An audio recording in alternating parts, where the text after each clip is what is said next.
Hello, everyone, and welcome to today's event, the Enigma of Digital Investor Relations Unlocked. My name is Bianca Schola. I'm the Chief Revenue Officer at Six, and I am so glad to be here with our amazing panelists. I will let them introduce themselves, but today we have Doug Ramshaw, Vanessa Pickering, and Brandon McDonald. So why don't you guys go around and introduce who you are, where you're from, and just a little bit about your company.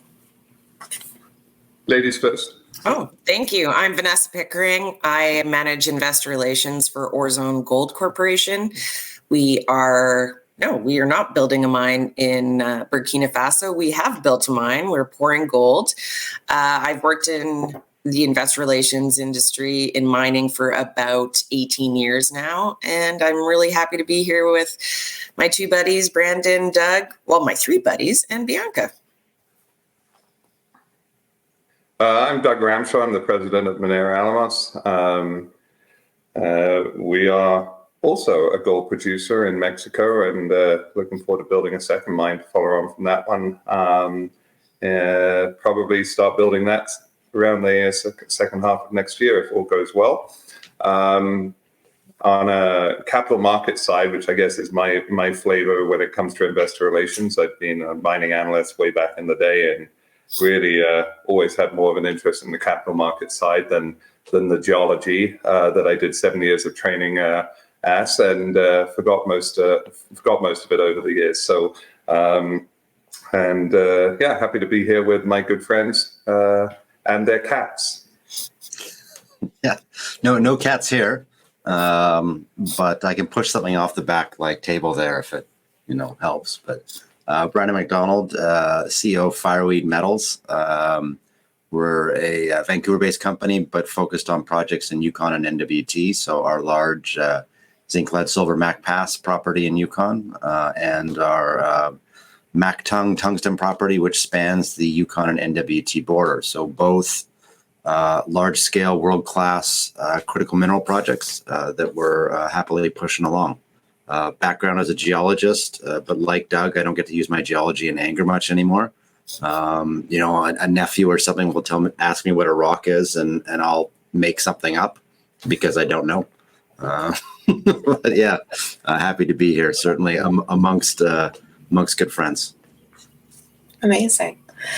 Folks, before we get into today, as Dasha mentions in the chat here, you can ask questions at any time. There's a Q&A section in the chat panel there, and I will try to get to them. But folks, for those of you guys who may not know, this is almost 2 years to the day from our last panel. So we had a digital investor relations panel on October 1st, 2020. And now 2 years later, my first question to you folks is what's changed since then? So we're in person again. Yeah. Except for right now, of course, but it's been good. Just with the Colorado conferences just recently, which is maybe one way of talking about change. We all were seeing each other in person a couple of weeks ago. Last year it was a hybrid conference, and that was something we saw as a change as COVID took hold. Everything went virtual. Then people started and approached the hybrid, which just doesn't work. It's one or the other, I think, in my opinion. And seeing each other in person was great. But what's really changed? Webinars and town halls and, the proliferation of social media, I think, absolutely took off. And I think it's here to stay. And it would be wise for companies to think about how they spend their marketing dollars to ensure that there is a virtual component or a social media component moving forward, because it's some of the best ROI over attending conferences, which are great, and you get a lot of value out of them. But, I'm a big believer that there's probably only 3 or 4 events you need to go to every year. You don't need to, there are so many you could sign up for. And eventually you just start seeing the same people all the time. And, whilst it's important when you're building trust with your investor community to go back and face them and face the music if you haven't done things right or the like, I just don't think you need to go to all of those. So virtual augments the conference schedule that you should be at very nicely. I agree. It was really nice to be back in person, and we did get to meet some new investors, and those relationships wouldn't have been built, or the trust in the company, seeing management, hearing the story out of the horse's mouth, so to speak.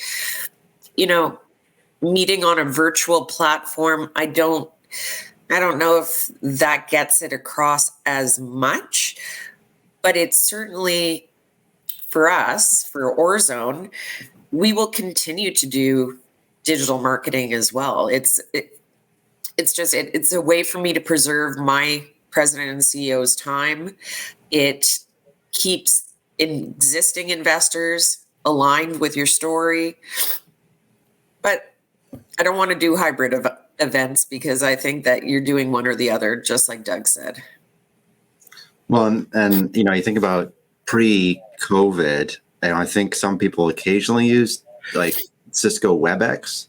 Was that their platform, which was, I kind of thought hot garbage, right? And you would do some town halls, and you would occasionally have these video meetings with people, but the people had to learn quick, and they had to adapt quick. So I think now it's like a Teams or Zoom or whatever meeting is the norm, and an in-person meeting becomes the exception of like, do we need to meet in person? Like, do we need to justify, even sometimes when someone's down the block, you just do a quick Zoom, Teams call, whatever.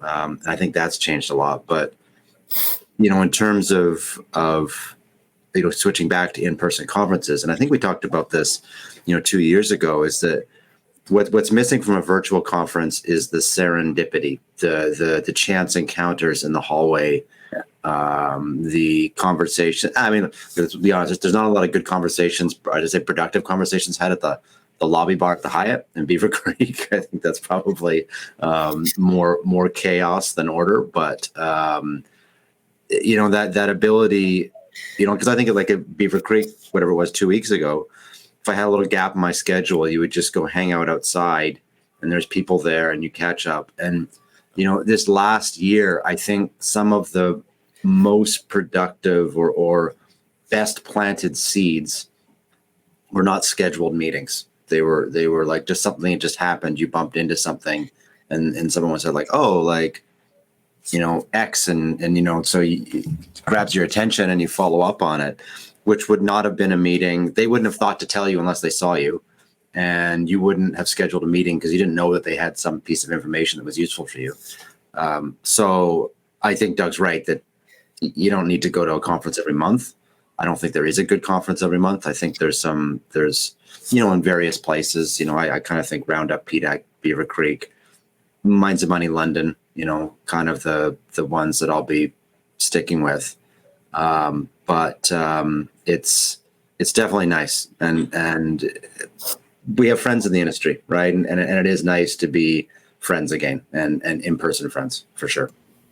Yeah, it was getting a little hard. You don't get to socialize.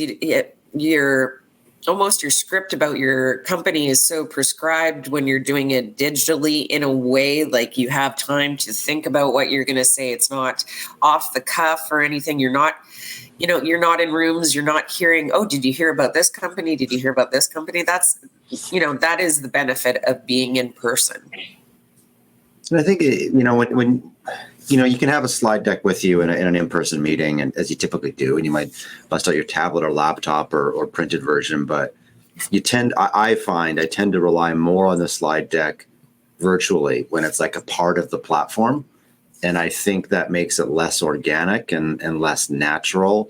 And I think, that instant feedback of looking at people, and that, like, are they leaning forward into something? Do you need to talk more about that? You just get such a better, you can deliver so much more of a relevant and targeted sort of pitch to someone when they're right there, that you just don't get when they're virtual. Yeah, that's a good point. I actually hate slide flip presentations, and virtual, often requires that.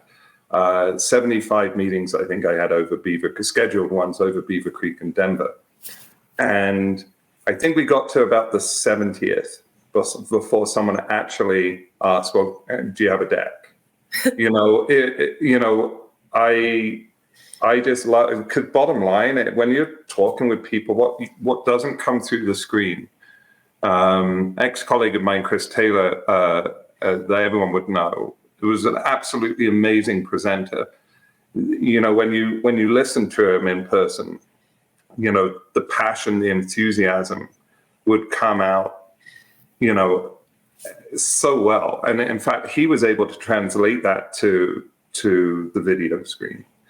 But I think there is something about looking someone in the eye, for them reading the body language, for seeing the enthusiasm.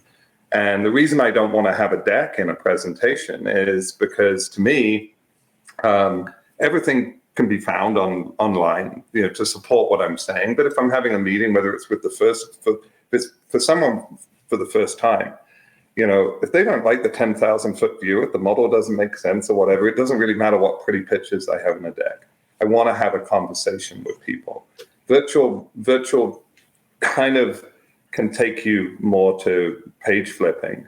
And I think you lose a lot in doing that. So that's always been, fun for me. It's just to have a conversation with someone. It's not a pitch. It's an informed and hopefully an interesting conversation with someone. And even when you're doing it virtually and you're doing the page flip, I mean, that's all you're hoping for, really, is someone who's prepared to listen to you for 30 minutes to what you hope is not 30 minutes of their life that they're regretting that they're never going to get back at the end of it. Good point. No, it's true. And I think, honestly, that's one of the interesting consequences of COVID. On one hand, it accelerated the adoption of digital investor relations, where I do feel as an industry we were kind of lagging behind. But on the other side, it created this false dichotomy where suddenly it's all digital or it's all in person. In actuality, there are some things that are not really well suited for digital, and simultaneously there are things that are not as well suited for in person. And so I think finding the right mix of things, really the medium is the message. What do you do on certain things? It's not going to be the same that you do on different mediums. So I guess, what are you planning to keep from this era of COVID, and what are you planning to do away with, in your view? I don't think that we are going to change so much of, our marketing plan in terms of what conferences we do. We still did the same, I might have added the Swiss Mining Institute as a conference, which I really liked virtually. And yes, I might go to their physical in person, but I'm still going to do the one-to-one based conference, whether that be one-to-one Precious Metals Denver Gold Forum. But I guess I will start to look at road shows again, physical road shows to meet new contacts. I discovered during COVID, what worked for my boss. He's really, in my opinion, really good at being interviewed.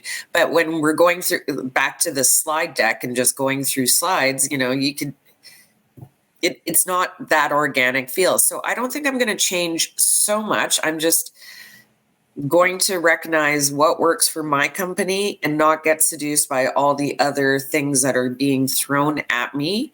I know what works for my company. It might not be what works for Brandon or Doug, but I know what works. So I think I'm going to keep doing the same things I'm doing, including webinars, because it preserves my CEO's time. And, you get to do it on your schedule as well. And go forward kind of like this hybrid, but not hybrid conferences. So I guess. Yeah, I think that, you hit on something about time and effort levels that testing out a conference, particularly if it's overseas, is a big investment in travel and registration, but probably most significantly in time and exhaustion. right? Particularly if you're dealing with jet lag and stuff like that, because I'm sure everyone here, like when you go abroad, you always come back with a backlog of emails because it's just very hard when you're there to sit down, you're jet lagged, you're busy during the day, you're exhausted at night to catch up on things. So it's really significant to experiment in that area. But what's super nice about digital, and then this is like webinars, digital marketing, online conferences, is that even though sometimes it's not necessarily always a lot cheaper, it is a lot easier, right? So it's like we can test this out, and it's not a big commitment of our time. It's not a big commitment of our energy level. Nobody's burning out doing this thing. Well, you do get some of these like online webinars, or not online, so online conferences that people from all over the world are on. And if you don't block out your schedule properly, suddenly you've got like a 3 a.m. call with someone in London or something like that. But mostly it's just easier. That doesn't mean more effective, but it just means easier, so you can get a bit more experimental. And we've certainly, taking that sort of COVID area where we can't do in person, so let's get experimental with digital, made us realize like we shouldn't stop being experimental with digital, like because there's a lot of stuff that has a low entry cost that you can ramp up. So why not test things out? Yeah, I mean, from our perspective, I'm very happy proud actually of how little we spend on marketing for the impact we get. That should be important to investors, because dollars that can go into projects. So that's where the real meat is put on the bone. That said, like I think it's dangerous to rest on one's laurels and say, fully, I'm totally fine with how things are going, because there's always elements that can be added. As Brandon said, there are things that can be tested very cost effectively that they don't work and move on from. But we will add conferences. We're fortunate. We get, of all the conferences Brandon mentioned, I would agree. I'm going to take Monera to London for the first time at the end of the year. I didn't think the story was right for London until now. The good thing about a European trip, you can always augment other European centers and enter it. So whenever I will tend to do one trip a year to one of the Swiss-based conferences, but I will tie on to that Belgium, for example, where I have a lot of shareholders. I would do Denver and Beaver Creek. It's exhausting to do them back to back, but they're very valuable conferences for us. PDAC is, I would say that's more valuable for my operating team than it is for me, to be honest. If I want to go to Toronto, I don't want to go there when 10,000 people are also there, all trying to see the same people on the capital market side that I would like to see. Back in the day when I was an analyst, the fund managers I dealt with in Toronto hated PDAC week because of everyone that was going to be in town. So, I think that sometimes we should think carefully about when we're marketing, we should be traveling to suit our company's developments rather than a conference schedule. There's a European component in there. There'll be a North American component. I would rather keep getting invited to the BMO conference a couple of weeks before PDAC than PDAC, and then my operating team be at PDAC.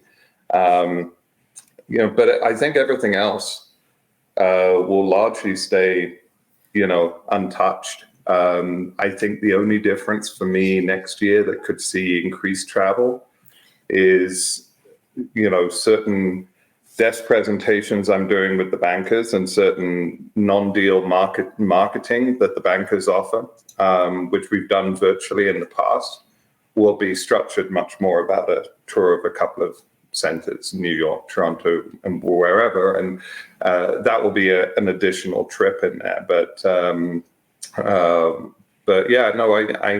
I think we will largely continue doing exactly what we were doing pre-COVID even. All the panelists here were actually pretty active on Twitter. pre-COVID. I've been asked, as the company grows, will you stay on Twitter?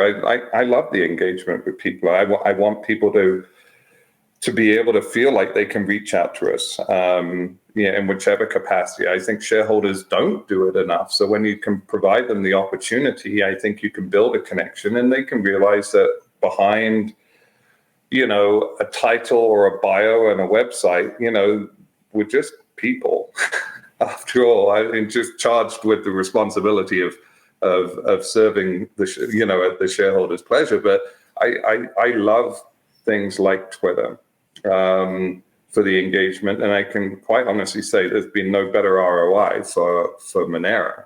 I can probably speak to about 10% of our company that is owned by people on Twitter, including people that own, very large, positions in the many, many millions. And that's cost the company nothing, absolutely nothing. And if I can do that, then that's less capital I have to think about raising, and it's more money that's available to our operating team to actually develop the company, which ultimately is where the real value is created, not $100,000, 1 month marketing pumps. Doug, I'm glad you brought that up. I made a joke about it in the promotion of this event, just how fantastic each of you guys are at Twitter, but it's so true. You are genuinely some of the folks that pop up my Twitter feed the most. And I can say that certainly doing much more on this platform and getting much more from it than folks I see in this industry typically.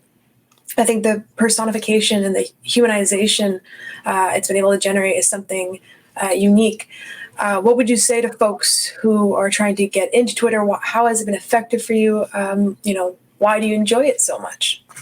It was Twitter and, posting on CEO.ca that I started in 2016 or 2015, I think. I think that's when CEO.ca, I know I had a Twitter account from before that, but I hadn't really actively been posting. But part of it was that I was very marginally employed at the time. And marginally, and doing construction labor on the side to make sure I could pay rent. And I needed people to know who I was, because I felt like a big part of the problem was that nobody knew who I was.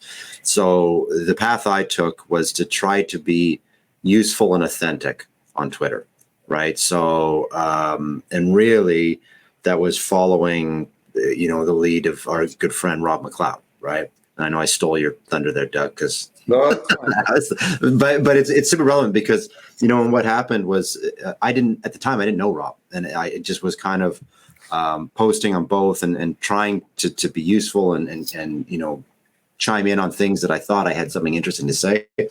And actually, Rob noticed and hired me with IDM, and then Rob recommended me to the team that was building Fireweed, right? So it had actually, I think my continued presence has had a big impact for Fireweed, but actually my whole seat here in Fireweed has been because I made a concerted effort to make sure that I was involved in social media and mining, and that people knew who I was, right? And I think for people who are looking to experiment with it, you can't, just we all know that the people who just come in and dump their news releases, retweet them, and every time someone mentions, for me, it'd be like if every time someone mentions zinc, I came in and was like, "Oh, Fireweed has the best." I'm typing here, so you couldn't see my hands. Yeah.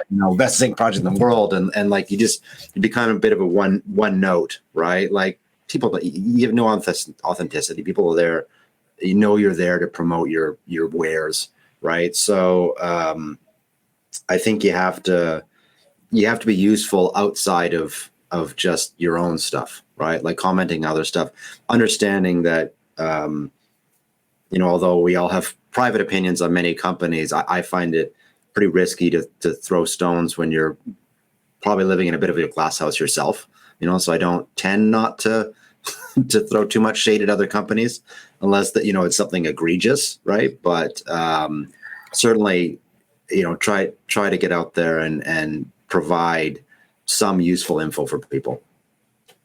Agreed. You're very useful on Twitter. You have a geology, your background in banking, so you can really look at news releases or technical information and break it down for people. I think that when I joined Twitter, and also Rob was the one who taught me how to Twitter when I worked at IDM, and I think I kind of joined Twitter because it was a good way to get a handle on the pulse of what people were talking about, what were interesting companies, what did people like about things, what did they not like, and it really gives you a good snapshot of what's going on in the industry if you're following the right people. I obviously I can't make many technical statements or anything like that, but I can at least show you what interests me in mining or what interests me about my own project. It's been very exciting for me. I've never been in mining. I've been in exploration for a lot of years. So being authentic during this process, while, I'm going through my career, I'm trying to show everyone my trajectory and how it's going. So I think it's really been useful for me. Like I said, I'm not as much useful as I am showing what interests me in this industry. Well, I think you hit on something there. Sorry, I'm just going to interrupt for a sec, Doug. I really follow the chatter on my peers. And this is not because I want to comment on my peers, but particularly the ones who are doing well, and sometimes the ones who are not doing well. You want to see what the conversation's about. What are they doing right versus what are they doing wrong? Because that can guide your own communication, right? So if something another CEO is doing is really resonating with, the Twitter sphere, that's a good thing to pick up on, right? There's lessons to be learned there, and just, ignoring it because, you don't want to be involved in that misses an opportunity to refine your communications. Wow, there's a lot there. So shout out to Rob McLeod, absolutely, the OG of Twitter for many of us, and a great mentor in it. I, of course, only started using Twitter as a news aggregator initially, and largely because I have some crazy interest in pretending I know much about the NFL. I was using it to source a lot of information to help my fantasy football teams. And then Mr. Mark Turner, who's listening, I know, told his followers when he was on Twitter that I would be a good follow, which I never really understood. And to this day, I'm still not understanding what huge value I add on Twitter. But my follower count blew up. I had maybe 300 followers at that time. My follower count blew up, and I realized, oh God, I've actually got to approach Twitter differently now. And I'm glad I did. I'm grateful for that because it has been a fantastic source of information for me, of information exchange. And I think, and to Brandon's point, every now and then there's something I'm very proud of that we've done at Monera, and I will directly, talk about something I'm about to go on a presentation and do or whatever, but I've never really used Twitter to promote Monera. I'm I'd like to think a key part of the Monera team, but it's a team. But I'm a bit of the face of the company while the real guys are doing the hard work in Mexico. And so it's nice for people to feel like they can engage me if they have questions on Twitter, because honestly, that just doesn't happen enough. The number of calls you actually get in from your shareholders is remarkably low. Even when you put your cell phone number at the bottom of a press release, I was thinking, oh, this is probably a bad idea. No, absolutely not. And it so rarely happens that I look forward to those calls. So the bulk of my Monera Twitter is actually just being available to people that use Twitter as a medium of outreach to management as opposed to calling, and that's fine. But thereafter, there's a it's just a very good, so long as you take time, it's a very curated source of mining information, of market information, that I think guides you greatly in terms of what you're thinking about, a strategy. And yeah, to Brandon's point, understanding what peers do, and that goes back to not resting on one's laurels. If there are things you can do better, if the things that you aren't doing the right way, it's very easy to correct oneself. So it's been a wonderful experience, and I've met great friends and business associates as a result of Twitter, which I often there's a lot of stuff we do on the company side that's behind the scenes. Some comes off, some doesn't. A lot of it just stays on the whiteboard. But there's a tremendous amount of stuff that goes on that actually I would look at and say sourced from relationships that are built at, rather like those impromptu pass-bys at a conference on Twitter as well. So yeah, I mean, sometimes I say that more CEOs should be doing it. I think it's a bit of a balding gray head syndrome here, that some people are just of an age where it's like, no, we're not gonna, this is new and young, but the new demographic of investors are using these platforms. So we need to get a break away from how things were done in the past. I mean, 25 years ago, you had to wait till the next day to read what had happened to your stock in the paper. I mean, we can't live in the past. Things are evolving, and these social media platforms are part of that. So yeah, it's been a fantastic resource, and yeah, so kind of a dual shout out to Rob for showing me, and for getting me into much more of pop culture references early on, which is what we were talking about on Twitter and stuff like that. And then it's become a very, very important tool on the mining side. And I remember the weekend where I suddenly had to change how I approach Twitter, so I can blame Mark Turner for that. But actually, I'm very grateful for that too. Wonderful. Folks, we have so many submitted questions that I think we have to dive into them now. I'm going to try to get through as many as I can. There's a good one here that's probably directly related to what we're, did I just mispronounce directly? Anyways, Christina was asking, do we separate our, personal and professional posting on Twitter? I know none of us do, of the three of us do. I don't think that's a good idea. I think if you're on social media to add authenticity, then it should be your full authentic self, not a censored, curated authentic self, which can't be. If it's censored and curated, it's not authentic. And I certainly get that it's a political minefield, and I keep waiting to go broke because apparently I'm woke.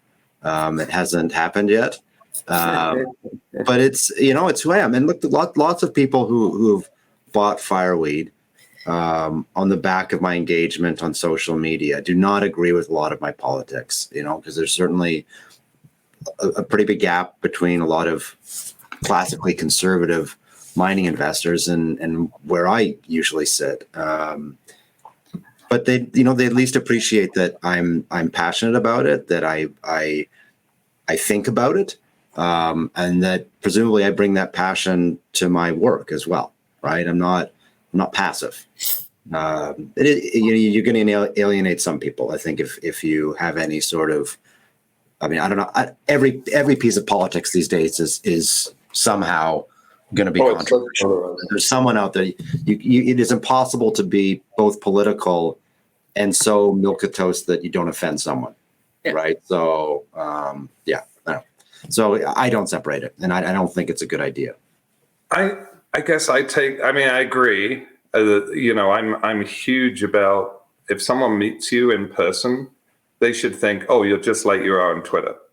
Maybe a few less GIFs, and so I'm a big believer in being genuine. I also think that well, I approach things slightly differently in that I take the Thanksgiving table, dinner conversation topics that should not be like, George Carlin's 7 Little Words. So I don't tend to get drawn into conversations on politics and religion and the like. So in that regard, I play Switzerland more often than not, because I just feel like you can go down some rabbit holes there, which I think then can take away. And it's not meant to be acting like you don't have a position on things, but I treat that stuff kind of like a Christmas dinner conversation topic that's off record, off the list of things to talk about. But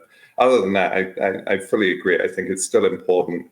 For me, it's more which is why I sometimes wonder why I have the followers I do. Like I just find good ways to have a laugh, because I think, right, honestly, I've always been a big believer that the world needs to laugh more.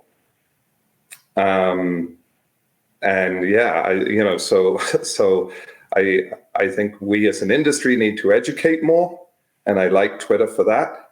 And it will be a big part of my post, active management career to feel like, I can give something back to an industry, in hopefully using Twitter and other platforms to be an educator of the rights and wrongs and everything else. And maybe it gets a little easier at that point for me to talk about certain things. But overall, yeah, I mean, honestly, I hope I give people a chuckle once in a while. With not just in the last few years, but for many years, the world needs to smile more.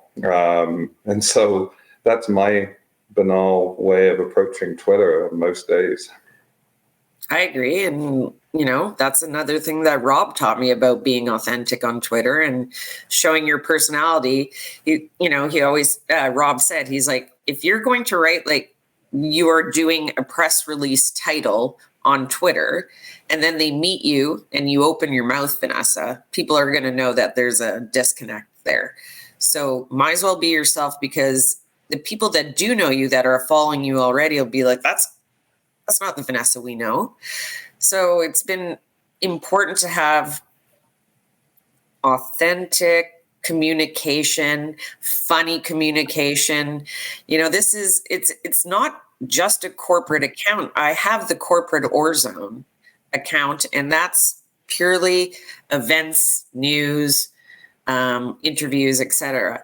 I can do both. I can be me and Orezone at the same time, and it changes how I comment on things. I agree with Doug. I don't. There's certain topics that I just don't get into because it's a minefield. Funnily enough, but I'll get into those topics. What? I get into those topics. I try to resist my urge. I know, but I can't help myself.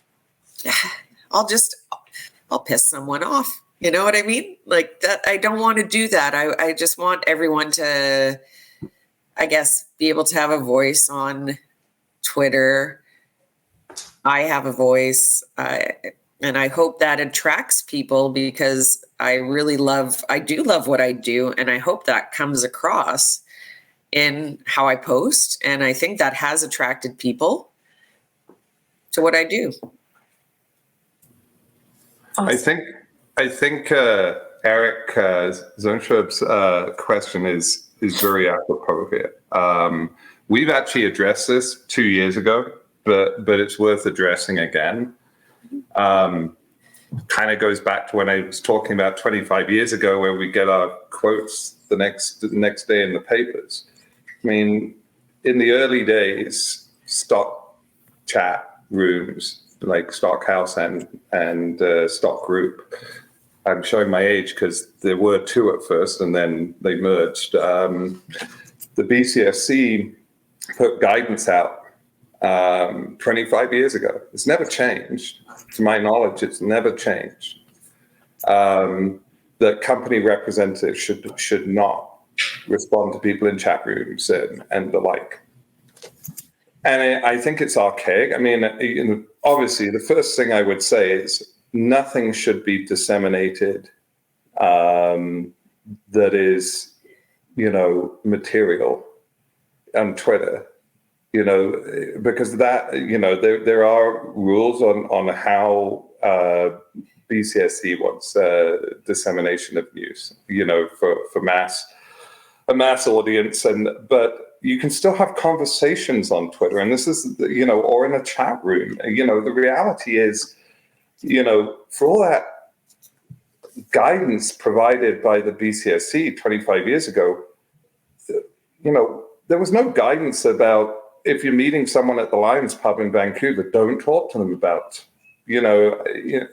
stuff that's public information. I mean, and that's all we're talking about on Twitter or on CEO.ca or any other platform it might be. It's information that's out there already. And, when someone comes by your booth at the PDAC, you're having a conversation and giving context to news that they might have been interested in, just the same way that a shareholder or an investor reaching out to you by email or cell phone or Twitter is asking you, and you can provide some additional context. And so, I'm not going to steal Brandon's thunder. I'm now going to give this nice segue into what his feelings on the archival benefits of what you say on Twitter. So over to you, Brandon. Yeah, well, you could tell I was gearing up, because I've said this before, because, you approach someone at their booth at PDAC or whatever, they can say whatever they want. There's no record of it. BCSC has no idea what has been said.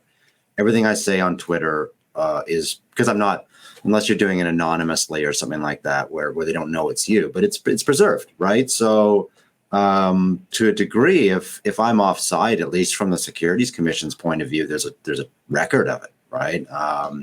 So like, you gotta, when it comes to people asking very specific questions, definitely measure twice and cut once, and make sure what you're doing is clarifying or providing context or an opinion, not introducing new information that was material that was not disseminated properly. I think this notion that we should be off it is ridiculous. And I think you talk about, like, they say you shouldn't be on like a Stockhouse or a CEO.ca or Twitter or whatever, because it's all fundamentally the same thing. But the problem is then what happens if someone is saying something that's just factually incorrect on these forums, and you're gonna, like, how do you address that? Now if you're active, you can go on and you can say that is factually incorrect. See news release from September 2018 or whatever, right? Like, or this particular thing. So I think that it's almost essential for the IR teams, or in smaller companies without IR teams, the management to be reading these things and making sure that what's being said is accurate, because people take it as gospel, right? So it's important to correct the record. I think that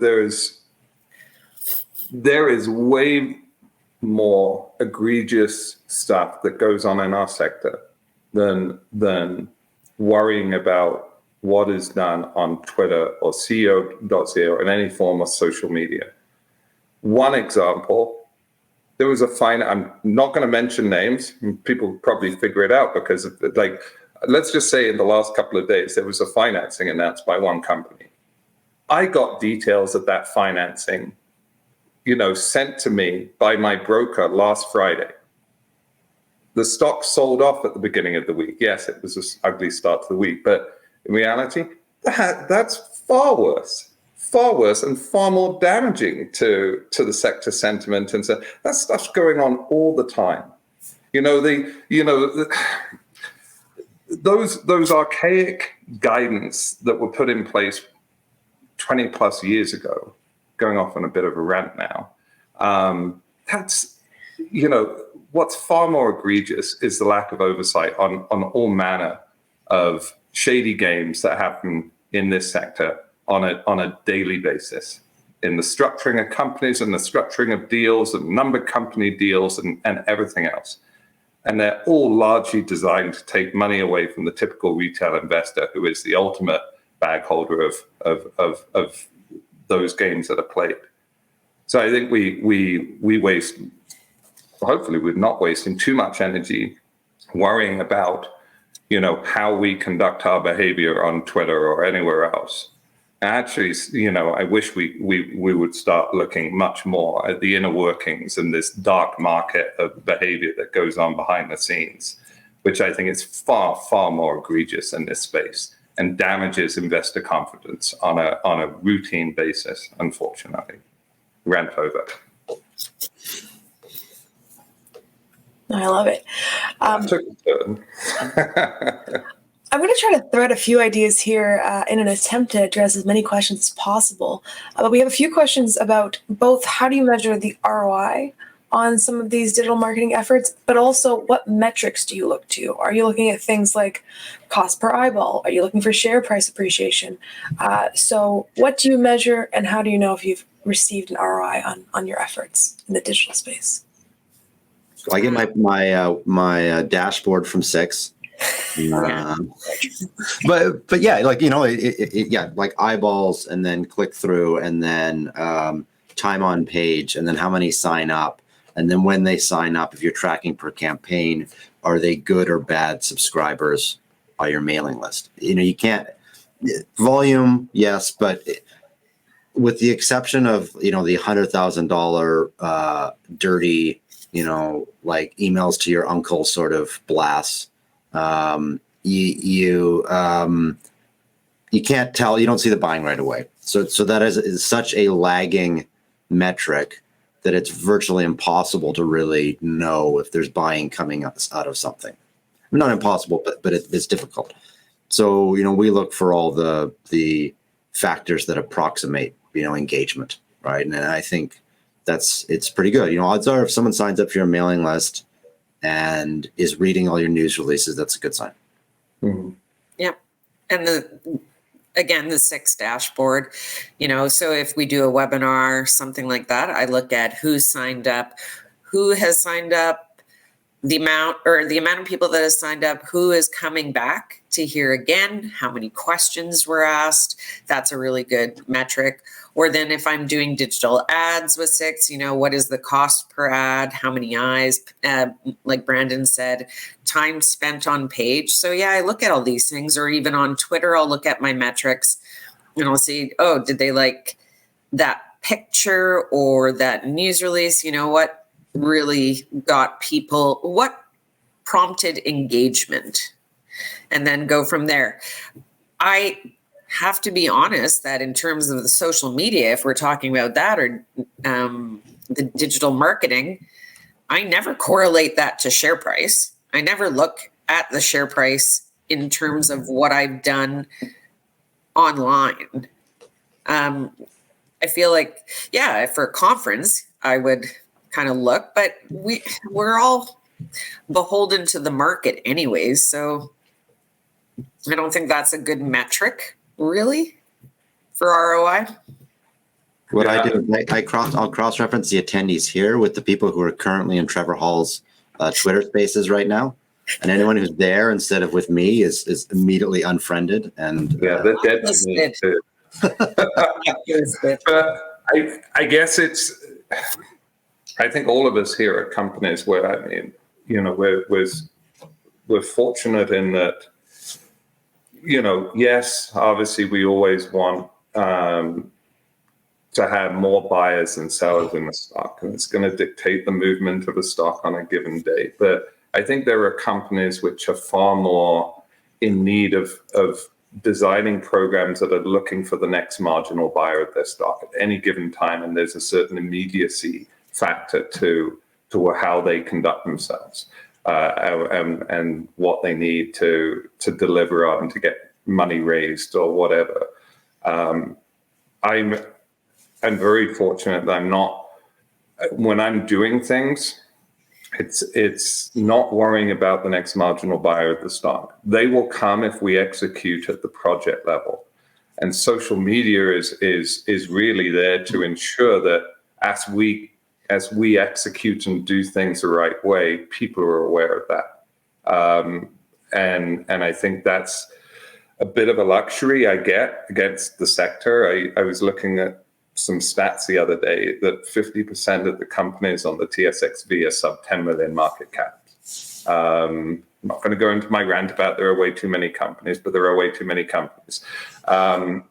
And those would be ones that their whole survival is about finding the next marginal buyer. So I know I'm not really getting into, tricks of the trade in terms of how to get the best ROI and everything else. And when people have asked me, how are you able to do what you've done? And it's like, because it's taken a lot of time, 3+ years of a developing story and a developing marketing presence. And it isn't an overnight success. And it's still ultimately going to be dictated by execution at the company level, despite all that effort. But there's always, I think, this tendency of looking for immediacy, and instead, when you're trying to build something the right way, you have to understand and hope that your shareholders or potential investors understand that the overnight successes can happen, and that's what most companies seem to chase at the front end of the Lassonde curve. But if you're actually doing good work executing, building gold mines, or great geoscience in an application of great geoscience in advancing, Macmillan Pass through its development work, exploration and development work, that is a long process. And I think we often get so hung up on immediacy in every aspect of our lives. So that's my one little comment on that, because I think they addressed everything on ROIs, thankfully. Yeah, and I would note that it's important to distinguish between audience and content, right? And good content, which is both things like site tour videos and some of that, but also news releases are content.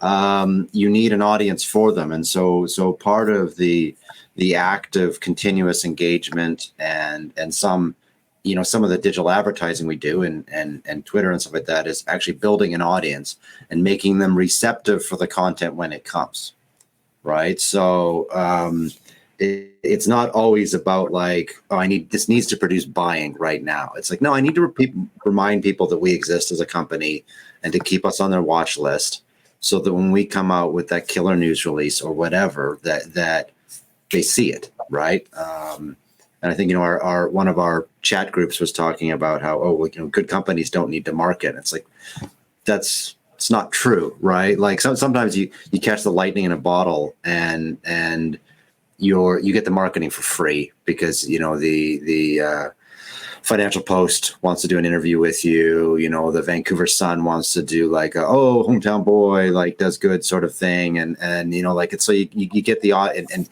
everyone's in your chat room and they're talking to their friends about it. So it's like, when you catch that lightning in the bottle, maybe you need to spend less on marketing, but you still need the content to keep them there. Right. So I think that's critical is differentiating that and accepting that not everything has to have an immediate impact.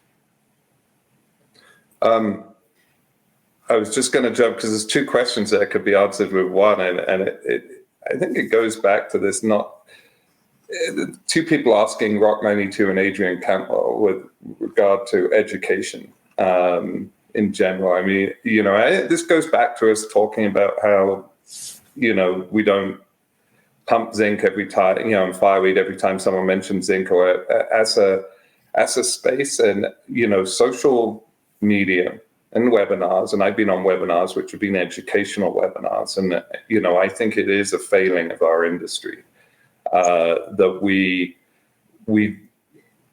so focused on our specific companies, we forget that we're each collectively part of this ecosystem that needs to be an advocate for the sector at large.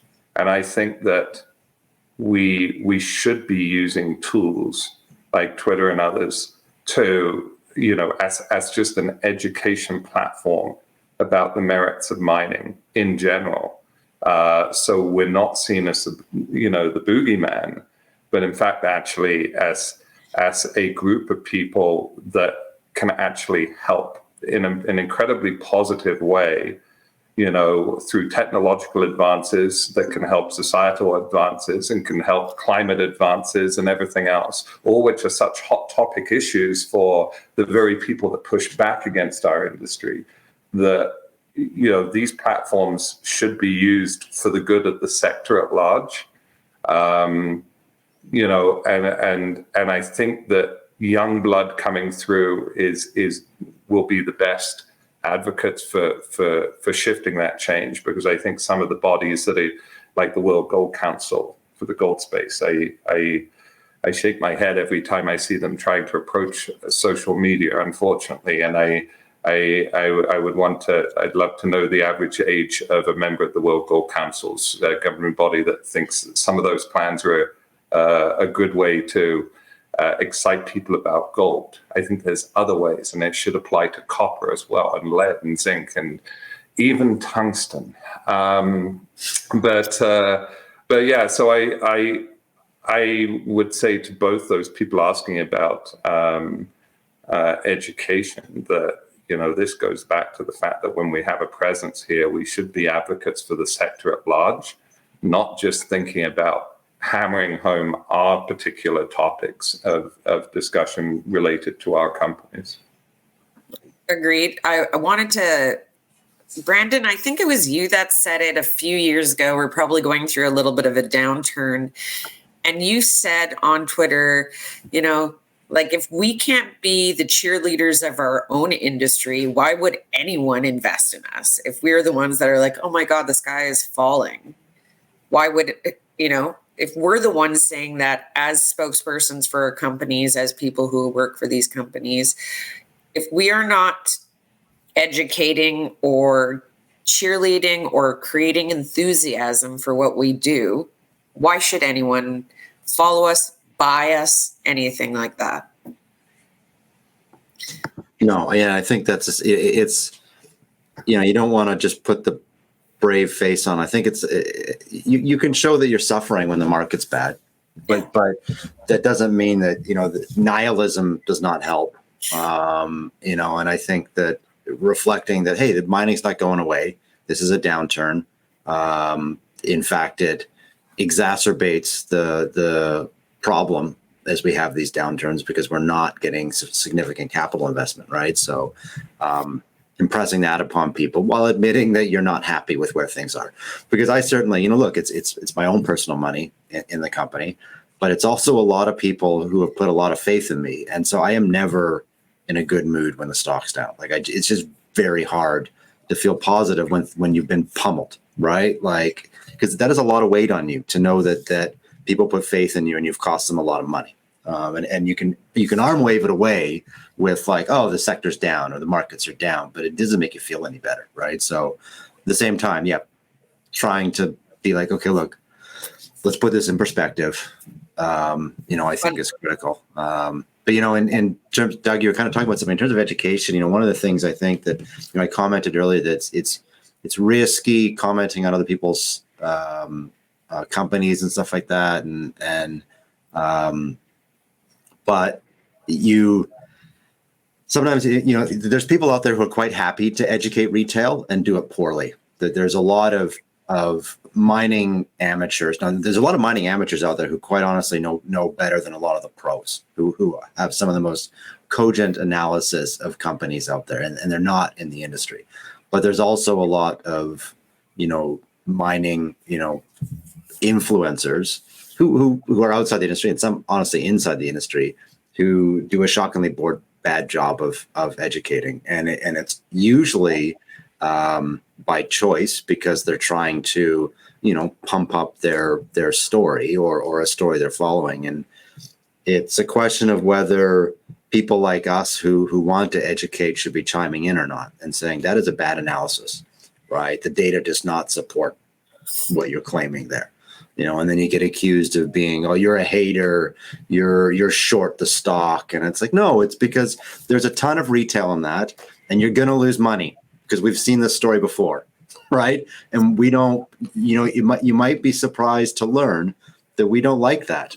Every time a new person comes to the sector and they get introduced to the sector by some BS pump co, and get burned, they are dead to us forever. And that money's gone from mining, is never coming back, right? So yeah, we have a vested interest in not just doing the right thing, but also in trying to convince those people to maybe broaden their exposure to opinions on companies, right?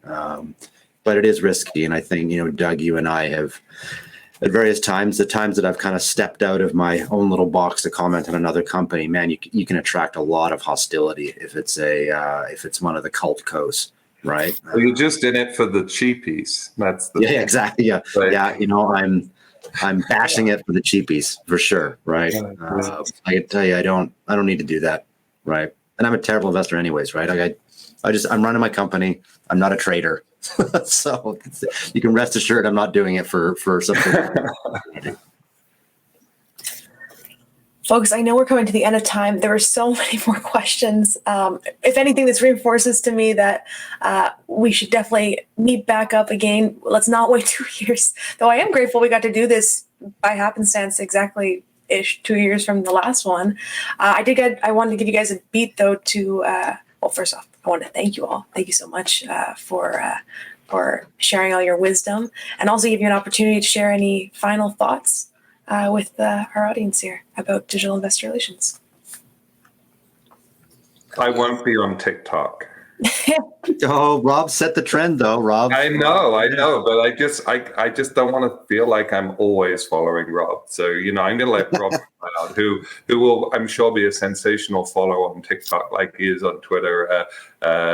Take that one, but no, I hope that it does evolve. If one thing I say routinely is, I think that more people should do what we do. And then I also think, no, stay out of our sandbox. It's really, really been valuable, I think, for all of the companies here. It will, I think, continue to be so. And in an industry where the cost of capital is so high, even during good times, really, and anything you can do is from a company perspective that can reduce marketing costs by creative, efficient use of these platforms is a benefit to your shareholders. And you don't, to James Qantas's comment, it's like on these platforms being addictive or all consuming. No, only someone who's not got better stuff to do. I mean, we all we all work very hard in our respective days. There are times I get up at 5 a.m. Mountain Time every morning, and I go through my Twitter feed. At that point, my working day starts. I'll look at it from time to time during the day if I get a notification coming up. But it doesn't have to be all consuming. It can be incredibly useful, and you do not have to be glued to it, and you shouldn't be glued to it. Most of the time I have to look at it is in my evenings or first thing in the early hours of the morning before most people are still in bed. So if it's become addictive or all consuming, I'd start thinking, well, what are you missing in your life that should be more important than this right now? And for all of us, we have something which is far more important, and this augments it. Yeah. I don't know. I would just say that about digital marketing, we really kind of got away from digital or in person and all that. But, all three of us are very authentic on our social media. We're here to be engaged with. I personally hope that the love of, my love of our industry comes across. If you ever need tips on how to start your company Twitter or your own Twitter, I'm here to be reached out to. I love sharing ideas, as is obvious with this panel. But yeah, have a great weekend. Yeah. I think, when we talk about digital marketing, it's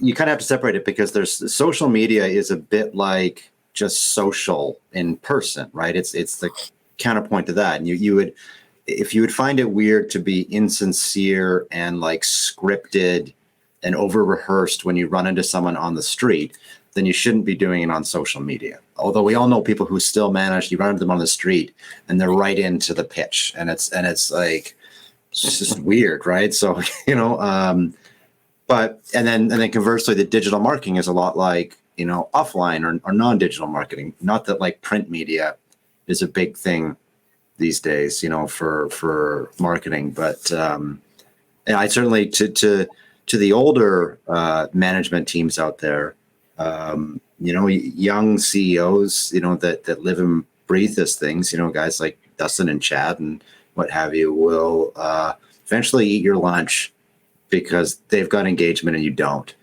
So even if your assistant needs to help you, right, like figure it out, right? Like you don't have to be off, on your often. I mean, even Robert Friedland's finally on Twitter, right? And at least in the last time I checked, I still had more followers than him. So I don't think that's going to hold, but I'm going to be smug about it for now, right? That I'm more influential in the mining industry than Robert Friedland. You heard it here. But get involved in the conversation and be yourself. Amazing. Thank you again, Doug, Vanessa, Brandon. I mean it when I say you guys are some of my favorite people in this industry, and the fact that I could get you and trick you not once but twice into showing up and hanging out with me is just amazing. I'm so grateful, and thank you to everyone who attended, who submitted your questions. If you had more questions, or if you want to resubmit a question that didn't get answered, please send it to friends@six.com. I'm sure we will get them to the appropriate speaker. And for the rest of you, have an amazing weekend.